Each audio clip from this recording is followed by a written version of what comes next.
Up in the sky. It's a bird, it's a plane, it's na na na na na na na na na na na na na na na. With these two quotes, you've got a hint about what I'm talking about. And I've seen how many people recognize two of my heroes, The Dark Knight and The Man of Steel. But really, how can you not? Superheroes have become part of our culture, so deeply ingrained, it's impossible to not know that Clark Kent is Superman. And among these heroes, every man, woman, and child has their favorite, including my personal favorite, Batman. Each hero has a colorful and wildly entertaining backstory, not only of within the comics, but of why they were created. But really, it's impossible to only talk about one or two comics, so I'll tell you about how they were created in the first place. Comics started as something called pulps, a 10-cent book sold on newsstands, filled with the heroes going to fantastical places and having funny adventures. The main character, although doing superhuman feats on a daily basis, was never portrayed as anything other than human. One example would be the character Popeye. Although he regularly uses spinach to give him super strength, he's never portrayed as anything other than human.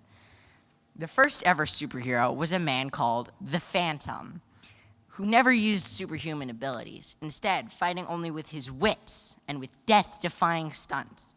Soon after the Phantom, in 1938, began what is known as the Golden Age of comics, starting with a comic book which featured on its cover a man in a red and blue costume holding a car over his head. This comic book was entitled Action Comics #1, and it was the start of the hero known as Superman. He was big and bright, a role model for kids everywhere, and also to comic book creators. Soon, masked heroes were a massive movement. On a side note, just to point out how much people love superheroes, you know how I said at the time comics cost 10 cents, which you can also see on my big old Superman sign right there? Well, recently a copy of Action Comics #1 went for $3.21 million. Talk about a return investment. Now, where was I? Yeah.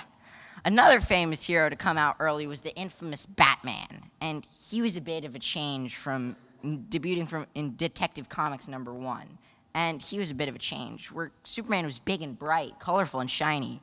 The Batman was grim and gritty, an exquisite planner who fought with brains, not brawn. Over the years, comics have continued, with character histories being changed and entire events, storylines being discarded through quote-unquote timeline changes. But in the end, the characters are the same. And although it makes it a nightmare for some fans, not knowing what's happened, what's not, if this villain's been introduced yet, but it makes comics approachable for all. Another big thing about comics is the massive amount of characters, and among them, everyone has their favorite, the one they can see the most of themselves in.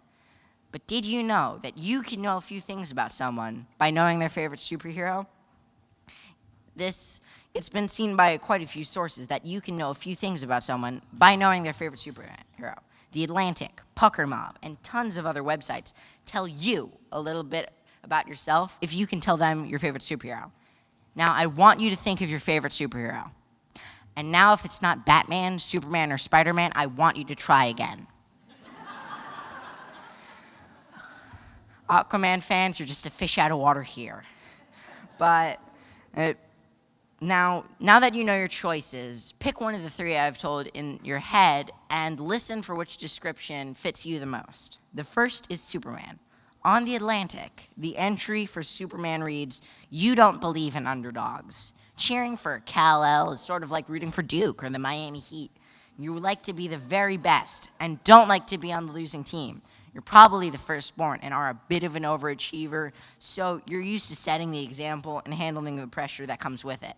You've probably enabled God mode or cheated on your golf score at some point. You're loyal to a fault, or at least like loyal people. You're also an optimist and see the good in all, despite what Batman fans say about you. For Batman, does it say, do you secretly enjoy watching Superman and his fan base get his or their butts kicked? Yes! You like your heroes damaged because perfection is silly. If everything were perfect, then why even bother making comic books? You're a realist with a pessimistic bent. You've seen the worst and know that you need to see the ugly side of things in order to appreciate life fully. Finally, the Spider-Man entry reads, "You love a good underdog story, and you might have been bullied as a kid, but you rose above the abuse you suffered at the hands of your peers, and you made something of yourself." Now, did your favorite match up with what most describes you? Thank you, my appreciating audience.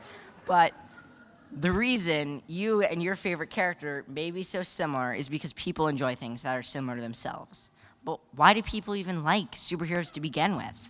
What is it about these little characters coming from books that were sold on a newsstand? And then I realized the reason heroes are so popular isn't because they always save the day. It's not because of the times they've died to remind people they're not all powerful. It's because in the origin of almost every hero, there's a normal man. Behind the mask is someone who's simple, not invincible, and identical to you or me. Every secret identity reminds you that anyone could be a hero. And it's true. Anyone can be a hero. Because heroism isn't just about shooting lasers out of your eyes or flying faster than a speeding bullet. It's about being a hero every day. Helping your friend with the work they're struggling with. Picking your friend up off the ground. Helping an elderly person across the street.